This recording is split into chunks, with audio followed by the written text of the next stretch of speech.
একজন সন্ন্যাসী পঞ্চানন আমাদের মাস্টারদের সাথে তর্ক করছেন যে আগে বৃত্তি নিয়ন্ত্রণ করতে হবে, তারপর গুরু গ্রহণ করতে হবে। পঞ্চানন বলছে না, আগে গুরু গ্রহণ তারপরে বৃত্তি নিয়ন্ত্রণ। বলছে না না আমার সাহেব কি বলছেন, আপনার গুরুই ভুল শিক্ষা দিচ্ছে আপনাকে।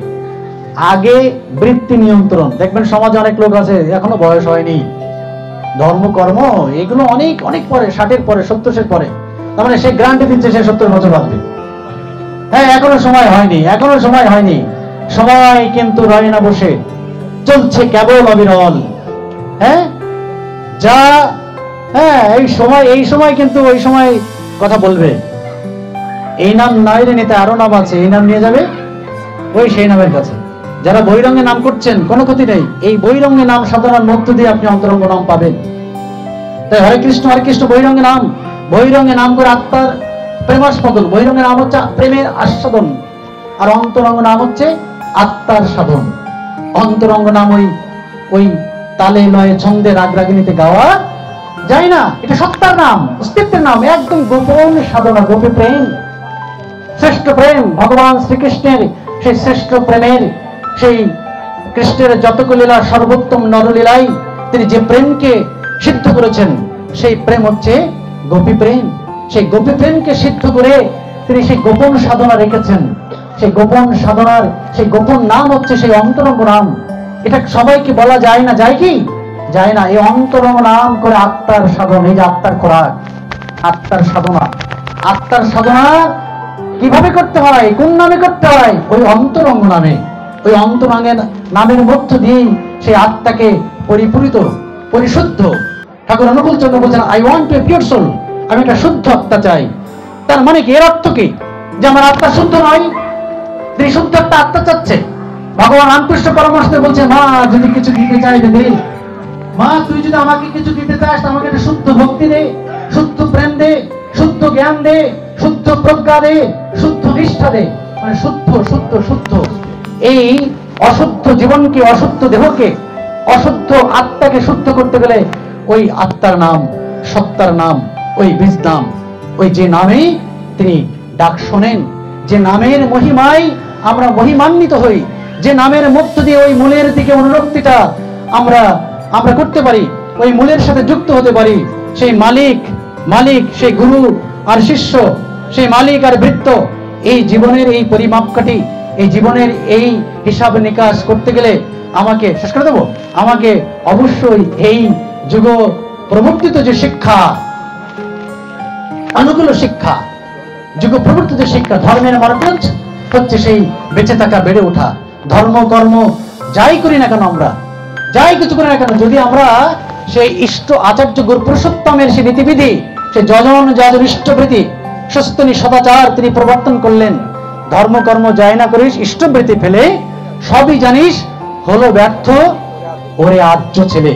এই আর্য ছেলে যদি আমি নিজেকে আর্য হিসেবে দাবি করতে চাই, তাহলে পঞ্চপরি সপ্তাচ্ছি এটাকে আমার বাস্তবে স্বীকার করতে হবে, এবং সেটাকে আমার বাস্তব চরিত্রের মধ্য দিয়ে বাস্তবে ফুটিয়ে তুলতে হবে। এটা হচ্ছে জীবনের শিক্ষা, এটা হচ্ছে অনুকূল শিক্ষা।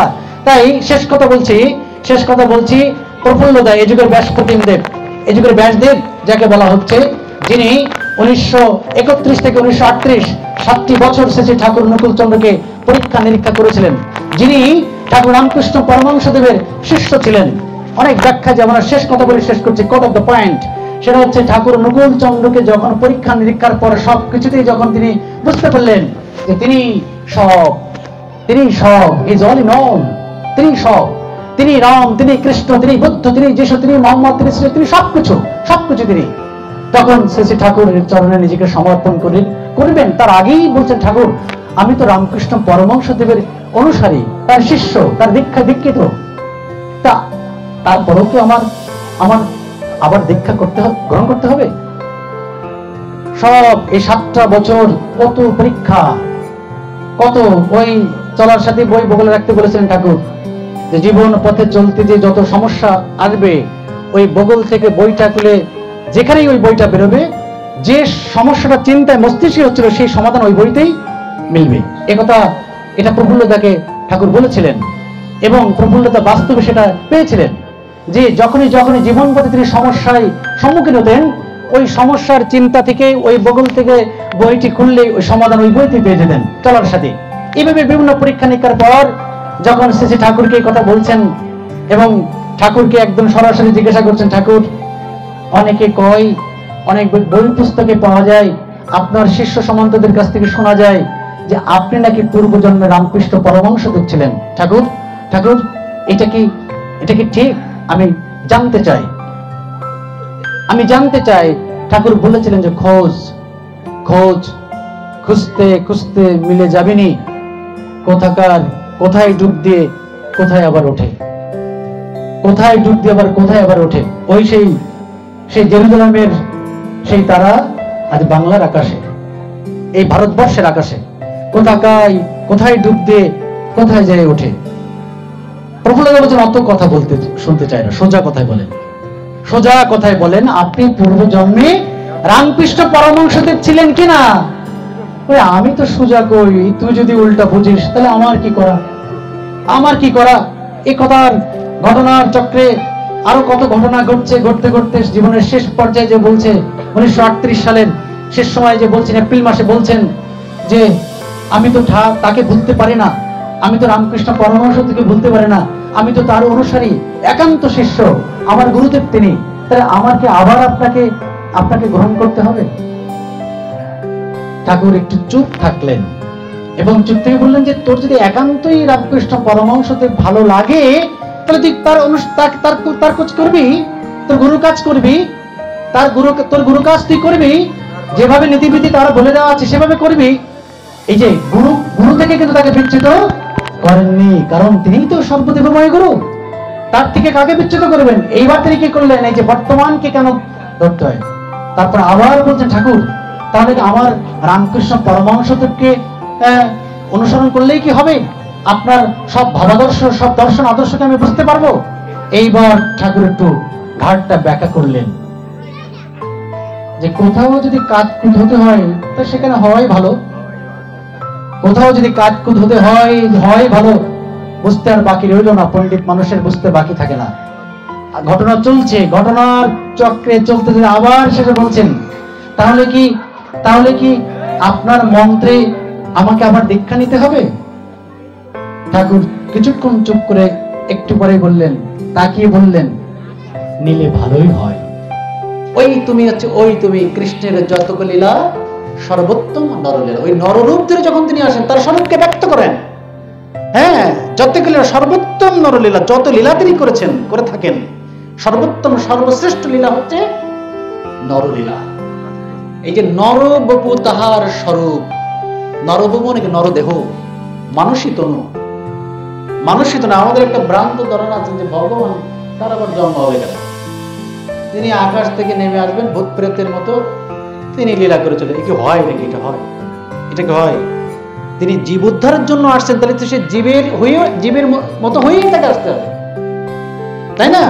তাকে তো জীবের মতো জন্ম কর্ম চমে দিব্যম তিনি বলছেন গীতায়, বলছেন না? আমরা তার জন্মটাকে গীতায় পড়ছি, পাঠ করছি, অথচ আমরা আবার স্বীকার করছি না ভগবান শ্রীকৃষ্ণ অজনী সম্ভব, তিনি কেন মাতৃজনী পরিভ্রমণ করবেন? এই কথাগুলোর কোনো ভিত্তি নেই, এগুলো সব মন গড়া কথা। তাহলে তিনি নিজে বলছেন যে জন্মকর্ম চমে দিব্যম, আবার তিনি হে অর্জুন তোমার আমার জন্ম বহুবার হয়েছে, অতীত হয়েছে, তোমার আমার মধ্যে পার্থক্য এইটুকুই যে তুমি ভুলে গেছো, আমি ভুলিনি। এটাও ভগবানের সাথে ভক্তের বা মানুষের সাথে ভগবানের পার্থক্য এখানেই। অর্জুন আমরা প্রতিপত্তিকেই, যিনি অর্জন করেন তিনি অর্জুন, আর পুরুষোত্তম একমাত্র তিনি, কৃষ্ণস্তু ভগবান স্বয়ং তিনি বলছে যে তোমার আমার বহুবার জন্ম হয়েছে, আমি এই পরম গুহ্য জ্ঞান তত্ত্ব আমি সূর্যকে দিয়েছিলাম। সূর্য তার পুত্র কাকে দিয়েছিল? মনুকে দিয়েছিল। মনু তার পুত্র কাকে দিয়েছিল? ইক্ষ্বাকুকে দিয়েছিল। এই জ্ঞান ঋষি পরম্পরায় এই জ্ঞান আস্তে আস্তে আস্তে আস্তে বিলুপ্ত হয়েছে। এই পরম গুহ্য জ্ঞান, গুহ্য তত্ত্ব, গুহ্য মানে গোপন, এই যে গোপন প্রেম, এই গোপী প্রেম, জীবনের যত প্রেম, সেই সিদ্ধ প্রেম হচ্ছে গোপী প্রেম। গোপী প্রেম হচ্ছে গোপন প্রেম। গোপন ভগবানকে আরাধনা করতে হয় গোপনে পাবলিকলি ওই ব্যক্তিগত সাধনা কিন্তু রয়ে যায়। আপনি নাম ধ্যান, প্রার্থনা, অর্চনা, গুণকীর্তন এগুলো তো লোক দেখে হয় না, হয় কি? একান্ত তার সাথে আমার, তোমার সাথে আমার লীলা হবে, তাই তো আমি এসেছি ভাবে, তাই না? এই যে জীবনের সাথে তার সেই অংশ, জীবনের সাথে পূর্ণ জীবনের যে একটা মেলবন্ধন, তিনি পূর্ণ, আমি অংশ, I am the part of supreme soul, আমি সেই পরম সত্তার অংশ। এই অংশ এবং পূর্ণের যে মেলবন্ধন, এটা তো একান্ত তার সাথে আমার লীলার সেই জায়গাটুকু।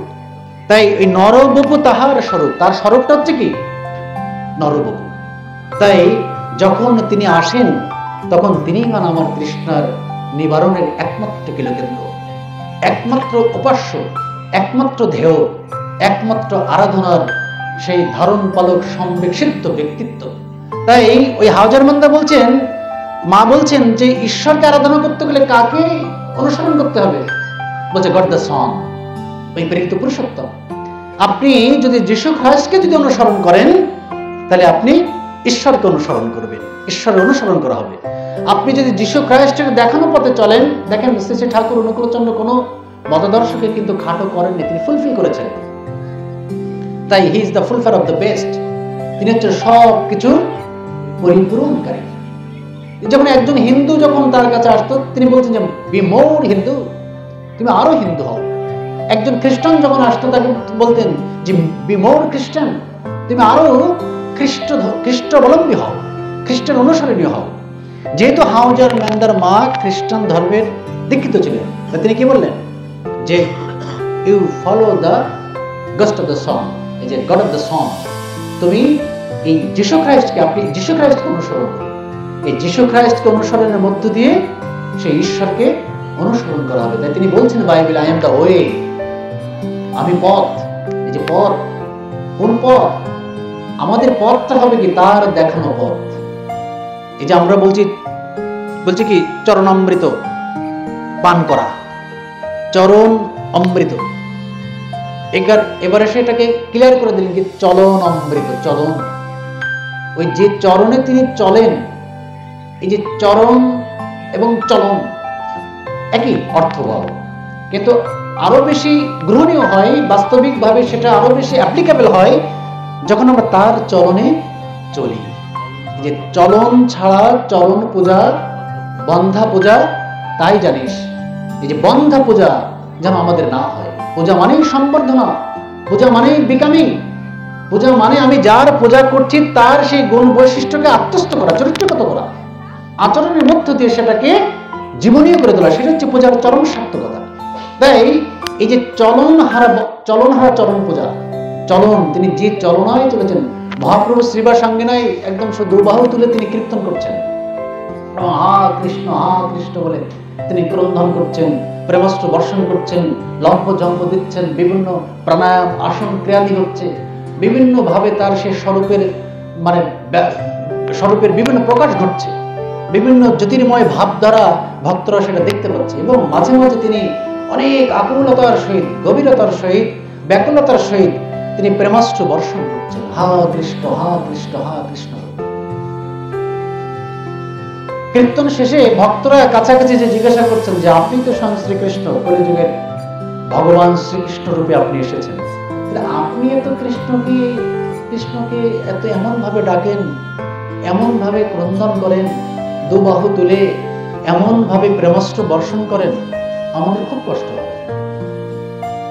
যে কৃষ্ণ এ যুগে এসেছে এই কলির জীবকে উদ্ধারের জন্য, তিনি সে ভগবান শ্রীকৃষ্ণকে দুবাহু তুলে কৃষ্ণ কৃষ্ণ কৃষ্ণ বলে চিৎকার করছেন।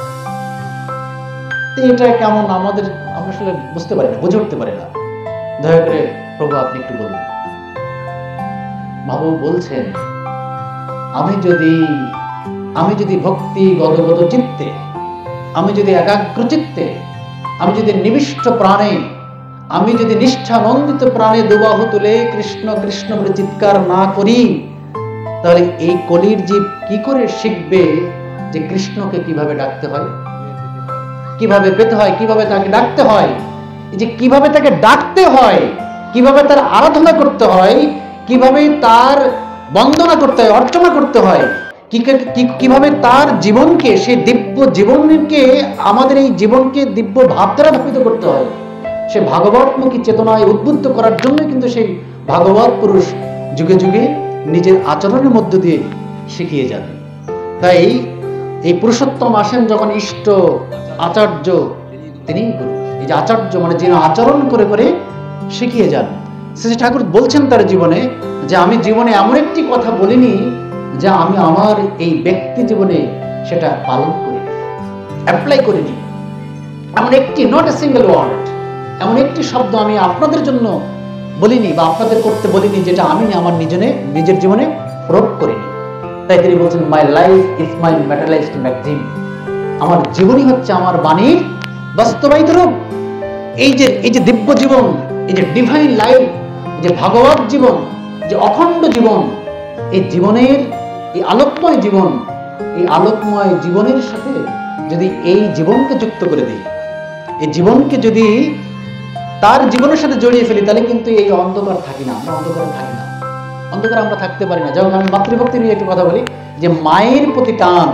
শ্রী ঠাকুর বলছেন যে আমার মা যেদিন চলে গেল, আমার মাকে আমি যেদিন হারালাম, আমার মাকে যেদিন আমি হারালাম, আমার মনে হয়েছিল যে আমার অসিতদেব বলছিল যে আমার জীবনের গতি যেন থেমে গেল, আমার জীবনের সব ইচ্ছা শক্তি যেন নিভে গেল। আমার মাকে আমি কখনো ভুলতে পারিনি, বলতে পারে না কোনো সন্তান, কোনো পুত্র কন্যা, কোনো সন্তানই কোনো কিছুর বিনিময়ে এই পিতৃঋণ মাতৃঋণ শোধ করতে পারে না। যত ঋণ আছে জগতে, যত মানুষের আছে, যত ঋণ আছে, সব ঋণ হয়তো শোধ হয়, কিন্তু মাতৃঋণ পিতৃঋণ শোধ হয় না। এটা প্রত্যেকটা মুহূর্তে কিন্তু প্রত্যেকটা সন্তানের অস্তিত্বের ভিতরে এটা অনুরণন সৃষ্টি করে যে আমার বাবা, আমার মা, আমার মা, আমার বাবা। হয়তো জীবদ্দশায় আমরা অনেকটাই ফিল করতে পারি না, পারিপার্শ্বিক পরিবারের আছে তো অনেক চাপ থাকে। আমি হয়তো আমার মা বাবাকে যেভাবে সেবা করতে চাচ্ছি, তাদের আরামায়েশ দিতে চাচ্ছি, পরিবারের অনেক চাপে কিন্তু অনেক সময় সেটা কম্প্রোমাইজ করতে হচ্ছে। কিন্তু যে সুসন্তান সে কিন্তু কখনো কম্প্রোমাইজ করবে না, কারণ আধুনিক এই শিক্ষার যুগে, তথ্য প্রযুক্তির যুগে, সংসার জীবনে যারা আমরা জড়িত আছি, আমরা দেখতে পাই যে বর্তমান সভ্যতার এই অত্যাধুনিক যুগের যে ক্ষেত্রটি তৈরি হয়েছে, যে আসলে বাবা মা, শ্বশুর শাশুড়ি, দেবর ননদ, যা যাওরি, স্বামী, সবাইকে নিয়ে সুখে শান্তিতে স্বাচ্ছন্দ্যে বসবাস করার যে পরিবেশটুকু, সেটা কিন্তু খুব কম দেখতে পাই, আমরা খুব কম দেখতে পাই। আজকে বাবা মা হয়তো সে গ্রাম অঞ্চলে পড়ে আছে, হয়তো সন্তান তার বিবাহের পর তার সেই সহধর্মিণীকে নিয়ে, তার সন্তান সন্ততিকে নিয়ে হয়তো শহরে তার কর্মস্থলে হয়তো সেখানে খুব আরামায়ের সুখ স্বাচ্ছন্দ্যে জীবনযাপন করছে, মাসে মাসে তো টাকা পাঠাচ্ছে। আরে টাকাই তো সব নয়, ঠিক কি? টাকাই কি সব? টাকাই কিন্তু সব নয়। মা বাবাকে টাকা দিয়ে মূল্যায়ন করা যায় না। যে তারা এই যে খোঁজ নেওয়া, তাদের সমস্যাগুলো সমাধানের জন্য তাদের পাশাপাশি থাকা। আবার দেখা যাচ্ছে যে আসলে জীবনের যে হিসাবটা যদি আমরা করে দেখতে পাই, শ্রী ঠাকুর এটা বলেছেন যে এক বৌমা তার শ্বশুর শাশুড়ি তার সাথে যেমন আচরণ করবে, এটা একটু মায়েরা যারা আছেন একটু শোনার চেষ্টা করুন, যে শ্বশুর শাশুড়ির সাথে যে আচরণটা তারা করবে, যে কর্মটা করবে, তারা যখন শ্বশুর শাশুড়ি হবে, তাদের ওই বৌমা থেকে কিন্তু তেমনতর আচরণটা পাবে। কর্মের ফল কিন্তু সবাইকে ভোগ করতেই হবে, এটাই শাশ্বত। কর্মের ফল ভোগ করতে হয়, কিন্তু আমরা যদি চেষ্টা করি আচরণের মধ্য দিয়ে সেই কর্মের ব্যাপারটিকে আমরা কিন্তু পরিবর্তন করতে পারি। ভাগ্যের লেখা যেটা আছে, ভাগ্য কপালে যেটা আছে সেটা ঘটে, কিন্তু সেটা কিন্তু আচরণের মধ্য দিয়ে, ধর্মীয় চেতনার মধ্য দিয়ে, গুরুগত নির্দেশের মধ্য দিয়ে কিন্তু সেই কপালের লিখনের পরিবর্তনও কিন্তু করা যায়। হয়তো আমার মৃত্যু যোগ ছিল, সে আমরা যদি ভাগবতের কথা বলি, সুখদেব যে রাজা পরীক্ষিত, যিনি অভিসম্পদ প্রাপ্ত হয়েছিলেন, যে তার 7 দিবসের দিন সেই সর্বদংশনে তার মৃত্যু হবে। কিন্তু দেখেন ওই 7 দিবসে যে ভাগবত সুখদেব তাকে শ্রবণ করালেন, সেই ভাগবত শ্রবণের মধ্য দিয়ে কিন্তু তার সেই মৃত্যুযোগ কেটে গিয়েছিল, তাই না? যাজন, এই যে মজ্জাজি, এই যে এখানে যারা এখানে ঢুকে গিয়েছেন, এই আবেশে যারা ঢুকে গিয়েছেন, তাদের চিন্তা চেতনা কিন্তু সেই ভগবানের চিন্তা চেতনায় এখন কিন্তু একনিষ্ঠ আছে না? তো এই যে এর মধ্যে যারা ঢুকে যায়, তাদের কিন্তু কোনো রোগ শোক জরা ব্যাধি বিপদ আপদ মৃত্যু আসন্ন মৃত্যুকে রোধ করতে পারে এই ভাগবত জীবন, এই ভাগবত কথা। আসন্ন মৃত্যু আসছে, সেই মৃত্যুকে রোধ করতে পারে এই মজ্জাজি। তাকে যখন সেই পরিবেশটা যখন আমরা ঢুকে যাই, তাই বলছে নিত্য সাধু সঙ্গ, নিত্য সৎসঙ্গ। বলছি আমরা প্রার্থনায় যে সাধু সঙ্গ দেউনি তো পরম গুরু দাতা, হে পরম গুরু তুমি আমাকে নিত্য সাধু সঙ্গ দাও। তাই সাধু সঙ্গে কেন আমরা আসি? কারণ আমরা এটাই বিশ্বাস নিয়ে আসি যে সাধুর সঙ্গে গেলে সাধুর কোনো আচরণ, সাধুর কোনো ভাব, সাধুর কোনো আবেশ, সাধুর কোনো কিছু হয়তো আমার জীবনে যদি লাগে, সেটা আমার জীবনটা ধন্য হবে। এই যে সাধুর সঙ্গ, আবার অনেকে আমরা এই সঙ্গের মধ্যে দিয়ে কিন্তু আমরা আমাদের জীবনের অনেক ভুল ভ্রান্তিগুলো আমরা কাটিয়ে উঠতে পারি। যেটা বলছিলাম, এই যে মায়ের কথা বলছিলাম, যে মা এখন মা বলতেই একেবারেই বিচলিত, একেবারেই মা মা। তিনি বলছেন যে আমার জীবনে আমি যত যা কিছু আমার হয়েছে সব আমি মার থেকে পেয়েছি, মার থেকে পেয়েছি। আবার এই মায়ের স্মৃতি কৃতিকথা, মা চলে যাওয়ার পর যখন তিনি মায়ের কথা ভাবতেন, তিনি বলছেন এই মায়ের কথা যখন আমি ভাবি, তখন মা স্বয়ংরূপে আমার কাছে হাজির হয়। এখন মার অশরীরী ভাবটি যখন আমার মধ্যে এসে হাজির হয়, তখন আমি কিন্তু মায়ের অভাবটা অনেকটাই কিন্তু কম অনুভব করি, মায়ের অভাবটা কম অনুভব করি। এই যে স্মৃতি কৃতিগাথা, স্মৃতি তর্পণ, এই স্মৃতি তর্পণের মধ্যে দিয়ে কিন্তু এই যে মায়ের, এই যে পূর্ণিমা মায়ের আজকে যে স্মৃতি তর্পণ হচ্ছে, এটা কিন্তু মায়ের এই স্মরণটা হচ্ছে। তাহলে মায়ের সাথে সেই সন্তানের এই পরিবারের যে সম্পর্কটা ছিল, সেটা কিন্তু কিছুটা হলো তাদের স্মরণে মননে আসছে না? এই যে স্মরণে মননে আসার যে প্রক্রিয়াটি, প্রতি বছর যারা বাবা মা হারিয়েছে, যারা এই পিতা মাতাকে হারিয়েছে, এই বাৎসরিক এই যে স্মৃতি স্মরণটার মধ্য দিয়ে কিন্তু তাদের আত্মা যে লোকে যে ধামে থাকে, তারা কিন্তু স্বস্তি পায়, তৃপ্তি পায়, আনন্দ পায়। আর এই ব্যাপারটি সব থেকে বেশি করে পুত্র সন্তানের মধ্য দিয়ে। তাই শ্রীনন্তে বিশ্ব অমৃতস্য পুত্র, যে পুত্র সন্তান এর মধ্য দিয়ে কিন্তু বাবা মা আবার জাত হয়। এই যে গয়ায় পিণ্ডদান কে দিচ্ছেন? পুত্র দিচ্ছেন। এই পিণ্ডদানের মূল তত্ত্বকথা হচ্ছে যে গয়ার সেই যেখানে অর্ধশায়িত আছেন, সেই পাদপীঠে মহাবিষ্ণুদেব তার চরণ পাদপদ্মে সেই আনতি পুত্র করছেন যে হে বিষ্ণুদেব, তুমি আমার বাবাকে আবার নিরালম্ব থেকে, নিরাশ্রয় থেকে আশ্রয় দাও, আমার মাকে নিরালম্ব নিরাশ্রয় থেকে আশ্রয় দাও। এই আকুতিটা কিন্তু পুত্র সন্তানই করে। তাই প্রত্যেকটি দাম্পত্য জীবনের প্রত্যেকটি দম্পতির মধ্যে এই পুত্র সন্তানের কিন্তু একটা চাহিদা রয়েছে। এবং এই পুত্র সন্তান কিভাবে পৃথিবীতে আনতে হয়, সুসন্তান কি করে পৃথিবীতে আনতে হয়, এগুলো কিন্তু ধর্মীয় আখ্যান উপাখ্যান তো আছে। এবং এ যুগের পুরুষোত্তম শ্রী ঠাকুর অনুকূলচন্দ্র তিনি এগুলো কিন্তু স্পষ্ট করে বলে গিয়েছেন। এই গ্রন্থগুলো কিন্তু আমাদের দীনেশ ঠাকুর কাছে আছে, আপনারা অধ্যয়ন করবেন। যে স্বামীর প্রতি টান যেমনই, ছেলে জীবন পাই তেমনই। স্বামীর মধ্য দিয়ে সন্তান, কুন্তী দেবী বলছেন আমি যেমন যেমন সন্তান চাইবো তেমন তেমন সন্তান পৃথিবীতে আনবো। কুন্তী দেবী বলছেন, মহাভারতের সাধ্বী রমণী, মহাভারতের একটা মানে সব থেকে উল্লেখযোগ্য একটা নারী চরিত্র, সেটা হচ্ছে কুন্তী দেবী, অর্থাৎ পঞ্চ পাণ্ডবের মাতৃদেবী। তিনি বলছেন যে যুধিষ্ঠির, ভীম, অর্জুন, নকুল, সহদেব এমন এমন বলশালী, শক্তিমান, ধর্মপ্রাণ, ইষ্টপ্রাণ, গুরুগত প্রাণ সন্তান আমি একাধিক আনতে পারি, একাধিক, আমার ইচ্ছা অনুযায়ী আমার সন্তান হবে। এখানে অনেক মায়েরা আছেন, আপনারা বলতে পারবেন যে আমি ভীমের মতো সন্তান আনতে পারবো, আমি যুধিষ্ঠিরের মতো সন্তান আনতে পারবো।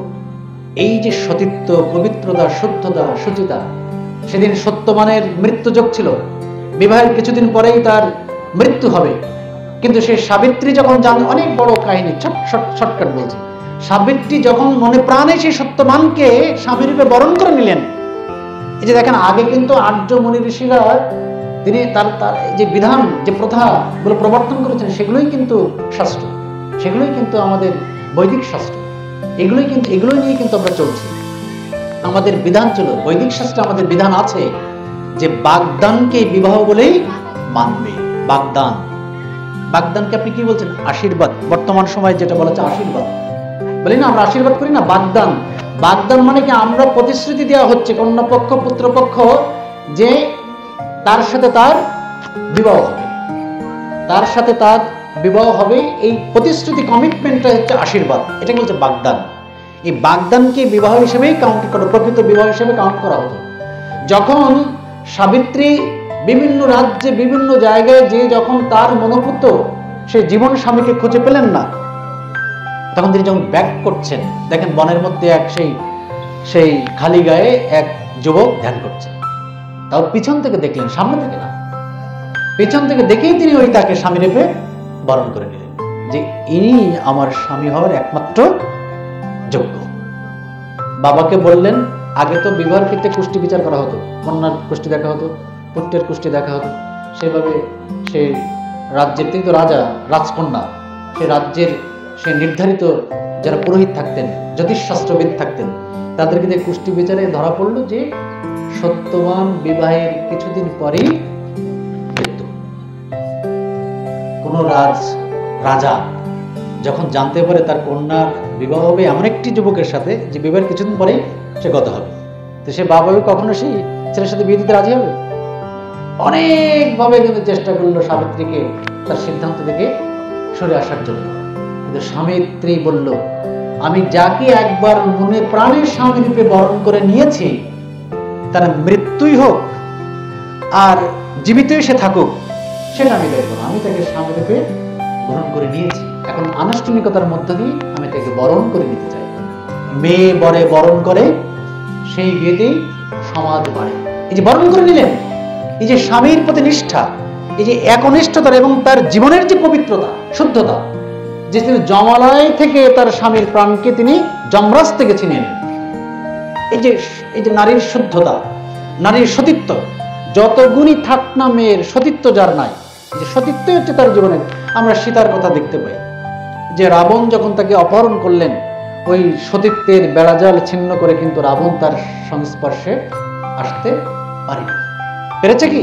পারেনি। এই জন্য প্রত্যেকটি মায়ের, বিবাহিত এবং অবিবাহিত, বিশেষ করে অবিবাহিত মায়েদের ক্ষেত্রে বলবো যে সতীত্বটা এটা যেন অটুট থাকে, অটুট থাকে। কারণ এই জীবনটাকে যদি আমি সুন্দর করে তুলতে চাই, এই জীবনের মধ্যে দিয়ে যদি আমি কোনো সুসন্তান পৃথিবী আনতে চাই, দেবকম চরিত্রের সন্তান আনতে চাই, তাহলে আমাকে শুদ্ধতার নিয়মেই আমাকে এগোতে হবে। আজকে যে মা যে সন্তান জন্ম দিচ্ছে, ওই সন্তান যখনই ইন করছে, ওই যে কথা আমাদের অসিদ্ধ বলছিলেন, যে সন্তান নেওয়ার যে মুহূর্তটুকু, সন্তান নেওয়ার যে ভাবটুকু, ওই যে ভাবভূমি, ওই ভাবভূমিতে মায়ের চিন্তা চেতনার জগতে, বাবার চিন্তার চেতনার জগতে যে ভাবনাগুলো আসবে। দেখেন আজকে এখানে একটা সৎসঙ্গ, সাধুসঙ্গ হচ্ছে, এখানে হয়তো মহাপ্রভুর লীলায়িত জীবনের, বিষ্ণুপ্রিয়ার সাথে তার সেই দাম্পত্য জীবনের একটা অপূর্ব জীবন কাহিনী হয়তো আপনারা শ্রবণ করছেন।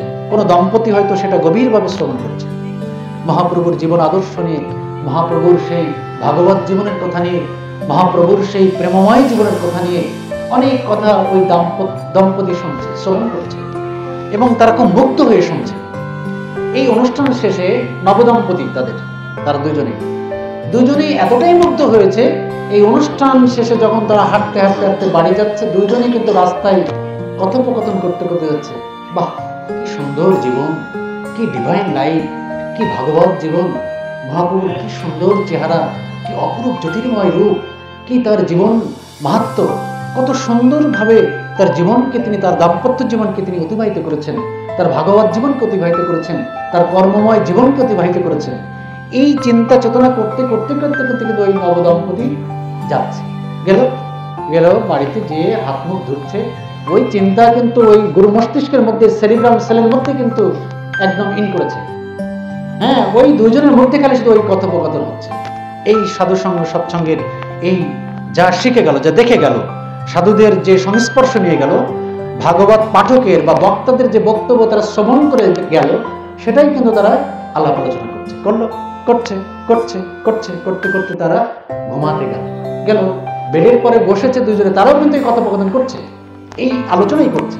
করতে করতে করতে করতে করতে করতে যদি ওই দিনে ওই রাতে যদি তারা কোনো সন্তান নেয়, ওই মা যদি কোনো সন্তান নেয় এবং সন্তান নেওয়ার সময় যদি ওই মহাপ্রভুর জীবন আলোকের, জীবন আদর্শের, ভাবাদর্শের ওই চিন্তা ভাবধারাগুলো যদি ওর মধ্যে কাজ করে, ওহ, যদি আমি মহাপ্রভুর মতো একটি সন্তান ধারণ করতে পারতাম, হে মহাপ্রভু তুমি আমাকে তোমার মতো একটি সন্তান দাও, এই যে আকুতি, এই আকুলতা, এই ব্যাকুলতা যদি ওই মায়ের ওই চিন্তাধারার মধ্যে প্রকাশিত হয়, বাবার ওই বীজধারার মধ্যে দিয়ে যদি প্রকাশিত হয়, এবং ওই ওই ভাব থেকে যে সন্তান আসবে, সেই সন্তান জন্ম নেবার পর কি বলবে জানেন? হরিবোল হরিবোল হরিবোল। এটা ঘটেছিল কেমন? এটা উদাহরণ আমরা দিতে পারি। দেখেন, এই যে হিরণ্যকশিপ আপনারা জানেন, দত্ত হিরণ্যকশিপ, তার ঔরজ্যত সন্তানের নাম কি? শুধু প্রহ্লাদ করলে কিন্তু একদম হবে না, চিনবে না। প্রহ্লাদ একদম ভক্ত প্রহ্লাদ। প্রহ্লাদের আগে কিন্তু ভক্ত দিতে হবে। এটা কিন্তু শাশ্বত, এটা সর্বজনীন যে ভক্ত প্রহ্লাদ, যিনি জন্মের পর থেকেই সেই হরিবোল হরিবোল হরি প্রেমে মাতোরা ছিলেন। হরি সবকিছুর মধ্যে সেই হরিকে দেখতে পেতেন, এবং সেই দত্ত বাবা, দত্তকুলকে যিনি উদ্ধার করলেন। এবং এই দত্তগুলি, প্রশ্ন হতে পারে যে দত্তগুলি কি করে হরি ভক্তের এই আবির্ভাব হলো? এর একমাত্র মূল যে কারিশমা, এর মূল যে রহস্য, সেটা হচ্ছে মা। মায়ের নাম ছিল কয়ধু। প্রহ্লাদের মায়ের নাম ছিল কয়ধু। ঠাকুর অনুকূল চন্দ্র এই জায়গাটা ব্যাখ্যা দিয়েছেন। তিনি বলছেন, যিনি দত্ত, তার মধ্যে যেমন দত্ত ভাব আছে, সেই দত্ত ভাবের মধ্যে আবার দেব ভাব আছে। একটা মানুষ হয় শয়তানের নয় ভগবানের, তার মধ্যে যেমন ভালো গুণ আছে, মন্দ গুণ আছে, আছে না? ভালো গুণ আছে, মন্দ গুণ আছে, তার মধ্যে দেবগুণ আছে, আবার অসুর গুণ আছে না? তার মধ্যে দত্ত ভাব আছে। অর্থাৎ সেই দত্ত হিরণ্যকশিপের মধ্যে দেবভাব ছিল। সেই দেবভাবকে উন্মোচন করেছিল কে? একজন স্বামীর জীবনের অন্তর্নিহিত কোন বৈশিষ্ট্যকে, বলছে কোয়ালিটিস এন্ড ট্রেটস, এই যে গুণ বৈশিষ্ট্যকে উন্মোচন করতে পারে একমাত্র তার সহধর্মিণী স্ত্রী। আমার ত্রুটি বিচ্যুতি, এটা আপনারা কিচ্ছু জানেন, আমার কিন্তু সহধর্মিণী জানেন। আবার আমার সহধর্মিণী ত্রুটি বিচ্যুতি আপনারা কেউ জানেন, আমি জানি। এই যে ব্যক্তি থেকে দম্পতি, ব্যক্তি, দম্পতি, গৃহ, সমাজ, রাষ্ট্র। আমার এই ব্যক্তি জীবন ক্ষুণ্ণ হলো যখন আমি বিবাহিত জীবনে গেলাম, দাম্পত্য জীবন, ব্যক্তি দম্পতি, তারপরে কিন্তু গৃহ জীবন হলো, সন্তান সন্ততির মধ্যে গৃহ জীবন, ব্যক্তি দম্পতি গৃহ, তারপরে এই গৃহ নিয়ে কিন্তু সমাজ হলো। কয়েকটা গৃহ নিয়ে তো সমাজ, আর কয়েকটি সমাজ নিয়ে কিন্তু রাষ্ট্র। এখন এই ব্যক্তি কিভাবে উদ্ধার পাবে? ব্যক্তি, দম্পতি, গৃহ, সমাজ, রাষ্ট্র উদ্ধারণে যজন, যাজন, ইষ্টবৃত্তি, সস্তয়নী, প্রবর্তকম। এই যে প্রবর্তকম তিনি প্রবর্তন করছেন যে ব্যক্তি তুমি যদি উদ্ধার পেতে চাও, এই যজন, যজন, ইষ্টবৃত্তি, সস্তয়নীর মধ্য দিয়ে তোমাকে উদ্ধার পেতে। দাম্পত্য, ব্যক্তি দম্পতি, অর্থাৎ স্বামী স্ত্রী, জায়পতি, মিলিত দম্পতি, তোমাকে উদ্ধার পেতে গেলে যজন, যাজন, ইষ্টবৃত্তি, সস্তয়নী, সদাচার, রাষ্ট্র, সমাজ, এই যে বিধান, এই যে কয়ধু কিন্তু সব সময় কিন্তু লক্ষ্য করতেন যে ওই স্বামীর ওই দৈত্য ভাবের মধ্যে ভালো গুণটা কি আছে। এই যে ভালো দিকটাই তিনি বেছে বেছে নিতেন। ভালো ভাবটা যখন তিনি অন্বেষণ করতেন, অনুসন্ধিৎসা যেটাকে বলা হচ্ছে, ইনকুইজিটিভনেস, যেটা যে অনুসন্ধানের মধ্য দিয়েই, অর্থাৎ আমার কি প্রয়োজন সেটা বলার আগেই যখন বুঝে যায়, সেটাকে বলে অনুসন্ধিৎসা। এটা কিন্তু কয়ধু সার্চ করতেন যে আমার স্বামী তো ঈশ্বর বিদ্বেষী, হরি বিদ্বেষী, ধর্ম বিদ্বেষী, উৎস বিদ্বেষী, তাহলে এই বিদ্বেষের ভাবের মধ্যে নিশ্চয়ই কোনো ভালো না কোনো ভালো ভাবটি আছে। ওই ভালো ভাবের সময়টুকুই কিন্তু ওই কয়ধু কাজে লাগিয়েছিলেন।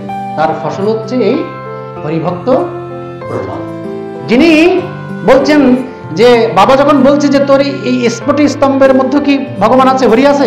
বলছে আলবাত আছে, নিশ্চিত আছে, নিশ্চয় আছে। তিনি দেখালেন। এই যে দেখেন, বাবার সন্তানের কারণে, পুত্রের কারণে সেই দত্ত হিরণ্যকশিপু সেও হরিকে দেখতে পেলেন না? যে এই ভক্তের এই ভক্ত প্রহ্লাদের কারণে, দেখেন এই ভক্তের এই যে প্রহ্লাদের আবির্ভাব আগমনটা কিন্তু মায়ের কারণে, এই যে মায়ের সবকিছু কৃতিত্ব। কিন্তু তিনি যখন এই হরিভক্ত সেই প্রহ্লাদ এলেন, সেই বিদ্বেষ পরায়ণ ভাবে সেই স্ফটি স্তম্ভের মধ্যেও যখন সেই হরি যখন স্বয়ং রূপে দেখা দিলেন, যে দেখা তো দর্শন তো করলেন, হিরণ্যকশিপু দর্শন তো করলেন, তাহলে এই পুত্রের কারণেই তো করলেন কিনা?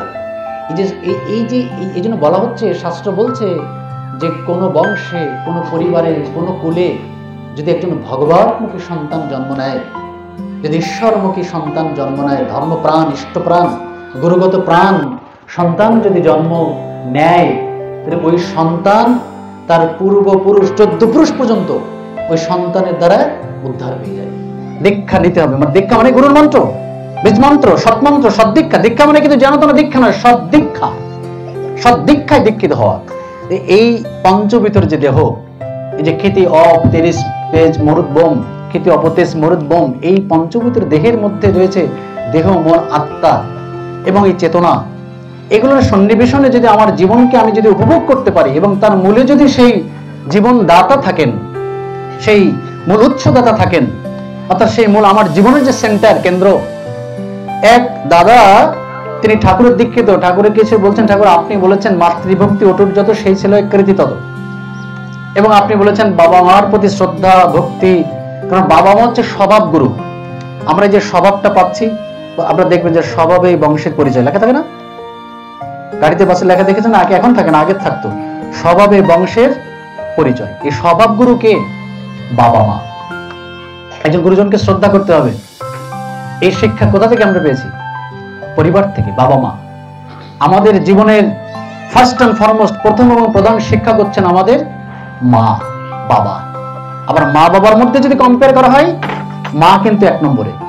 কারণ আমাদের জীবনের সব থেকে বেশি সময় একদম সেই মাতৃগর্ভে ইন হওয়া থেকে শুরু করে, সেই ইন হলাম মানে কি ওই মায়ের গর্ভেই, বাবার পেটে না, কিন্তু মায়ের পেটে। ঠাকুর এক জায়গায় বলছেন, যেদিন আমি ভাবলাম যে মায়ের পেট থেকে ছেলে সন্তান জন্ম নেয়, মেয়ে সন্তান জন্ম নেয়, সেদিনই আমি ভাবলাম যে মায়ের শক্তি আসলে কত শক্তি, মহামায়া, আদ্যা শক্তি, মহামায়া, জগৎ জননী। এই যে তার পেটে যখনই আমি ইন করলাম, এই যে লক্ষ লক্ষ শুক্রাণু থেকে, শুক্রকীট থেকে একটা মাত্র শুক্রকীট ডিম্বাণিত, অর্থাৎ মায়ের জঠরে, মায়ের ডিম্বাণুতে মিলিত হলো। এই আজকেই দেখলাম যে সেখানে 30 থেকে 40 লক্ষ শুক্রকীট তারা ডিম্বাণিত মিলিত হওয়ার জন্য আকুপাকু করছে, আকুপাকু করে একবার একটু ডিম্বাণুর সাথে যুক্ত হওয়ার জন্য। কিন্তু সবাই তো মিলিত হতে পারবে না। এখানে কালী মন্দিরে সবাই কিন্তু একসাথে ঢোকে না, ঢোকে কি? একজন একজন করে কিন্তু ঢোকে, আর লক্ষ লক্ষ মানুষ কিন্তু দাঁড়ায় থাকে না? আপনি দক্ষিণেশ্বরে কালী মন্দিরে যদি যান, বা বিশেষ কোনো মঠ মন্দিরে যদি যান, উৎসব অনুষ্ঠানের মধ্যে যদি যান, ঠাকুর দর্শনে যদি যান, দক্ষিণেশ্বরে কালী একদম লাইন বাই লাইন ধরে এক একজন করে প্রণাম করে বেরিয়ে যেতে হচ্ছে। তাহলে এই লাইনের মধ্যে আসতে হবে, লাইন আবার কিন্তু ধারাবাহিকতা, কন্টিনিউটি, এই যে চলমানতা, কন্টিনিউটি, ধারাবাহিকতার মধ্যে আসতে হবে। কিন্তু এখানে এক একজন করে কিন্তু মায়ের মন্দিরে প্রণাম করে চলে যাচ্ছে, আর বাইরে কিন্তু দাঁড়িয়ে থাকছে কত হাজার হাজার লক্ষ লক্ষ মানুষ, ঠিক না? ঠিক 30 থেকে 40 লক্ষ শুক্রকীট, শুক্রাণুর মধ্যে একটাই কিন্তু ওই ডিম্বাণুতে মিলিত হতে পারবে। ঠাকুরকে প্রশ্ন করা হচ্ছে, যে 30 থেকে 40 লক্ষ শুক্রকীটের মধ্যে যে একটা যে ডিম্বাণু, অর্থাৎ মাতৃ ডিম্বাণুতে মিলিত হবে, এটা কি দৈবিক নয়? এটা কি দৈবিক নয়? ঠাকুর বলছেন না, আমার তো মনে হয় না এটা দৈবিক। কারণ ওটা ওই মায়ের আকুতির উপরই নির্ভর করে কোন শুক্রকীটটাকে সে অ্যাকসেপ্ট করবে। তাই এই অ্যাকসেপ্টের মধ্য দিয়ে, জায়গোটের মধ্য দিয়ে আমি যখন ইন করলাম, ওই ইন করার পর থেকে কিন্তু আমি মায়ের হয়ে গেলাম। ওই মা আমাকে ধারণ করছেন, পালন করছেন, পরিপূরণ, পরিপোষণ। সে 10 মাস 10 দিন তার জঠরে থাকছি, সে যা খাচ্ছে আমি তাই খাচ্ছি, তার ঠান্ডা লাগলে আমার ঠান্ডা লাগছে। অদ্ভুত ব্যাপারগুলো। এবং শুধু ওই মানে জন্ম নেওয়ার পূর্ব মুহূর্তে পর্যন্ত নয়, জন্ম নেওয়ার পরেও কিন্তু এই ভাবনা, এই জিনিসগুলো কিন্তু দীর্ঘ কয়েক মাস, কয়েক বছর ধরে চলতে থাকে। যে মার যদি ঠান্ডা লাগে, সন্তানেরও ঠান্ডা লাগে।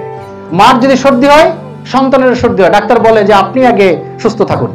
আপনি যদি সুস্থ থাকেন, আপনার সন্তান সুস্থ থাকবে। যতদিন পর্যন্ত সে প্রাপ্তবয়স্ক হচ্ছে, প্রাপ্তবয়স্ক মানে স্বাভাবিক জীবনের সে চিন্তা চেতনাগুলো যখন প্রগাঢ় হচ্ছে, উজ্জীবিত হচ্ছে, ততদিন পর্যন্ত সে মায়ের নিয়ন্ত্রণে কিন্তু সে থাকে। বাবা কিন্তু বীজ বপন করেই, এই গানের মধ্যে করেছিলাম যে বাবা মানে যিনি বপন করেন, বীজ দাতা, বীজ বপন করেই কিন্তু তার দায়িত্ব কর্তব্য মনে করে শেষ হয়ে যায়, কিন্তু সবটুকু তাকে কাকে বহন করতে হয়? এই মাকে। এই জন্য পৃথিবীর ইতিহাসে, পৃথিবীর যে ঐতিহ্যে সেখানে দেখা যাচ্ছে যে মা হচ্ছে আসলে সেই ঈশ্বরের পরবর্তী যে আসন, সেই সন্তানের বেহেশত যেটাকে বলা হচ্ছে, সেটা হচ্ছে কি? ওই মায়ের চরণতল। কিন্তু এক্ষেত্রে আমরা বাবাকেও খাটো করবো না। এই যে জন্মদাতা পিতা মাতা পরম শ্রদ্ধার ধন, কারণ আমরা মাটি আছে কিন্তু বীজ নেই, তাতে মাটির কোনো কি আছে গুরুত্ব? আছে কি? আর ফসল হচ্ছে আমি, তাহলে ফসল যদি আনতে হয় তাহলে মাটিরও যেমন গুরুত্ব আছে, বীজেরও গুরুত্ব আছে। মাটি ভালো, বীজ ভালো না, ফসল ভালো হবে? আবার বীজ ভালো, উন্নত মানের বীজ, মাটি অনুর্বর হবে কি? মানে সবকিছুর একটা কম্বাইন্ড, একটা সম্মিলনে, একটা সন্নিবেশ, একটা সমতা থাকতে হবে। এই জন্য ঠাকুর বলছেন বিহিত বিবাহের কথা, কম্পিটেবল ম্যারেজ, যে যে বিবাহটা হবে হচ্ছে সাম্য অবস্থার মধ্য দিয়ে, নিজেদের মধ্যে একই বর্ণে, বংশে, ঐতিহ্যে, শিক্ষা, শাস্ত্রে, তারপর সংস্কারে, পারিবারিক গৌরবে সবকিছু মিল করেই কিন্তু এই বিবাহের বিধানের কথা বলা হয়েছে। তাই কারণ মানুষ যেখান থেকে জন্ম নেবে, সুসন্তান আসবে, সেই জায়গাটা যদি বিহিত না হয়, সুবিহিত না হয়, সেটা যদি শ্রদ্ধার জায়গা না হয়, ওই যে পিতায় শ্রদ্ধা মায়ে টান, সেই ছেলে হয় সাম্যপ্রাণ। ওই সাম্যপ্রাণ ছেলেকে আনতে গেলে ওই শ্রদ্ধার সাথে সম্পর্ক যেখানে যেখানে আছে তেমন তেমন বিবাহ দিতে হবে। ঠাকুর এই বিবাহের উপর অনেক কথা আছে, যেমন আমি আলোচনায় যাবো না। যেটা বলছিলাম, দাদা বলছে যে ঠাকুর আপনি বলেছেন যে মা বাবার প্রতি শ্রদ্ধাশীল হওয়ার কথা, কিন্তু আমার তো বাবা মার প্রতি আমার শ্রদ্ধা আসে না, বাবা মার প্রতি আমার শ্রদ্ধা আসে না। আমি বাবাকেও শ্রদ্ধা করতে পারি না, মন চায় না, মাকেও শ্রদ্ধা করতে মন চায় না। ঠাকুরের সামনে এই কথাগুলো ওই দাদা বলছেন, আর ঠাকুর ফেলফাল করে মোটা মোটা চোখে তাকাচ্ছে। তাকেও এখন ঠাকুর হাত দিয়ে থামিয়ে দিলেন যে তুই আর বলিস না, এ কথা শোনাও পাপ। তোর যে মা বাবার প্রতি শ্রদ্ধা হয় না, ভক্তি হয় না, সম্মান হয় না, এ কথা শোনাও পাপ। তুই আর এগুলো কখনোই বলিস না, কখনো বলিস না। তুই আয়, আমার কাছে আয়। কাছে আসা বলছে, তুই কি ইষ্টভীতি করিস? বলছে হ্যাঁ ঠাকুর, ইষ্টভীতি করি। ঠাকুর বলছে আমার তো মনে হয় তুই করিস। ইষ্টভীতি হয় না, কারণ যার গুরুর প্রতি টান হয়, তার বাবার প্রতিও টান হয়, মায়ের প্রতিও টান হয়। ওই গুরুর টান থেকে কিন্তু সব টান উত্থিত হয়। আবার দেখেন, মায়ের প্রতি টান আছে, বাবার প্রতি টান আছে, গুরুর প্রতি টান নেই। সত্যিকার অর্থে ওই কোনোটার উপরে টান নেই, ওটা মৌখিক টান। মুখে মুখে বলছে হ্যাঁ বাবাকে আমি খুব ভালোবাসি, বাবার জন্য এই করি ও করি, নতুন নতুন শার্ট প্যান্ট কিনে দিই, মাকে পূজায় শাড়ি কিনে দিই, মার যা যা লাগে তাই দিই। ওটা মৌখিক ভাবে শ্রদ্ধা হতে পারে। অথচ তুমি গুরু গ্রহণ করেছো, দীক্ষা নিয়েছো, যজন ইষ্টবৃত্তি, স্বস্তিনী সদাচার বা অধ্যয়ন অধ্যাপনা, দান প্রতিক্রিয়া এগুলো করো না, ওগুলো এখন বয়সে নেই, ওগুলো 60-70 বছর পরে। তার মানে কি ওই মাতৃভক্তি পিতৃভক্তি ওখানে জিরো। যার প্রকৃত অর্থে মাতৃভক্ত যে পিতৃভক্ত যে, সে গুরু ভক্ত। আবার যে গুরু ভক্ত সে পিতৃভক্ত, মাতৃভক্ত এবং সবার সেই শ্রদ্ধাশীল, সবার প্রতি শ্রদ্ধাশীল। মূল হচ্ছে গুরু, সর্বদেবময় গুরু। এই গুরুর প্রতি যদি টান থাকে, গুরুর প্রতি যদি আকর্ষণ থাকে, গুরুকে ভালোবেসে তার ইচ্ছা পরিপূরণের জন্য যদি জীবনকে উৎসর্গ করা হয়, তাহলে বাবার প্রতি আমার কি করণীয় সেটা ওই গুরুই আমাকে শিক্ষা দেন। মায়ের প্রতি কি করণীয়, ওই গুরুর থেকেই আমি শিক্ষা পাই। তো বলছে তুই ইষ্টবৃত্তি যদি করিস, তাহলে তোর এই ভাবটা কেন এলো? বাবার প্রতি শ্রদ্ধা নেই, ভাব আসছে না, মায়ের প্রতি শ্রদ্ধা ভাব আসছে না, এই ভাবটা কেন হলো? তোকে আমি বলছি, যা বলছে তুই আগামীকাল থেকে ঠিক তাই করবি। বলছে হ্যাঁ ঠাকুর বলেন। বলছে আগামীকাল থেকে তুই ইষ্টবৃত্তি করার পর তোর বাবা মাকে কিছু না কিছু দিবি। দেখেন, এই কিছু না কিছু দেওয়া, এই যে দেওয়া নেওয়া, কিছু দেন কিছু নেন, নাম তার লেনদেন, এই দেওয়া নেওয়ার মধ্য দিয়েই কিন্তু সম্পর্কটা তৈরি হয়। আমাদের যারা জানে না, যারা একটা বিরূপ মন্তব্য করেন আপনারা, যে ঠাকুর অনুকূল চন্দ্র অনুসারী যারা, তারা প্রতিদিন সকালে প্রাতকালীন মুহূর্তে এসে গুরুর নামধান পরায়ণ হয়ে পুত পবিত্র হয়ে তারা ঠাকুরের সম্মুখে অর্ঘ্য বা অর্থ টাকা দেয়। এটা হচ্ছে আমাদের নিত্য জীবন্ত গুরুর সেবা। যে আমার জীবনের প্রধান যে জায়গাটি, সেটা হচ্ছে আমার গুরু। তাকে দিয়ে তার সেবার আয়োজনটা আমার প্রথমে করতে হয়, সর্বাগ্রে। এটা আপনি যেভাবেই নেবেন নেন, কিন্তু এটাই হচ্ছে আমাদের সনাতনী শিক্ষা, আর্য খ্রিস্টীয় শিক্ষা। যে গুরুকে আগে দাও, কারণ গুরুই হচ্ছে ভগবানের সাকার মূর্তি। ওই গুরুকে যদি আমি না দিই, গুরুকে না দিয়ে যে ভগবান শ্রীকৃষ্ণ বলছেন, আজকে এই কথাগুলো বিকৃত হয়েছে যে যে আমাকে না দিয়ে খায় সে কি ভক্ষণ করে, চর্যবৃত্ত সম্পন্ন, সে চোরের যে খাবার সেই খাবারই ভক্ষণ করে। তাহলে আমরা কিন্তু চোর না, আমরা কিন্তু গুরুকে দিয়েই খাচ্ছি। এখন এখানে বললেন যে আপনি যখন প্রসাদ নিচ্ছেন তখন নিবেদন আমরাও করি, সত্তা পোষণী ঠাকুরকে নিবেদন করেই খেতে হয়। একটা জল খেলেও ঠাকুর তুমি গ্রহণ করো, একটা ফল খেলেও ঠাকুর, এই নিবেদন তো আছেই, প্রতিনিয়তই আছে, কারণ আমার ভিতরে তো তিনি আছেন, পরম সত্তা আছেন। কিন্তু বাহ্যিকভাবে যাকে ভালোবাসি তার জন্য যদি আমার সক্রিয় করা না থাকে, তাহলে কিন্তু তার সাথে সম্পর্কটা আমার তৈরি হয় না।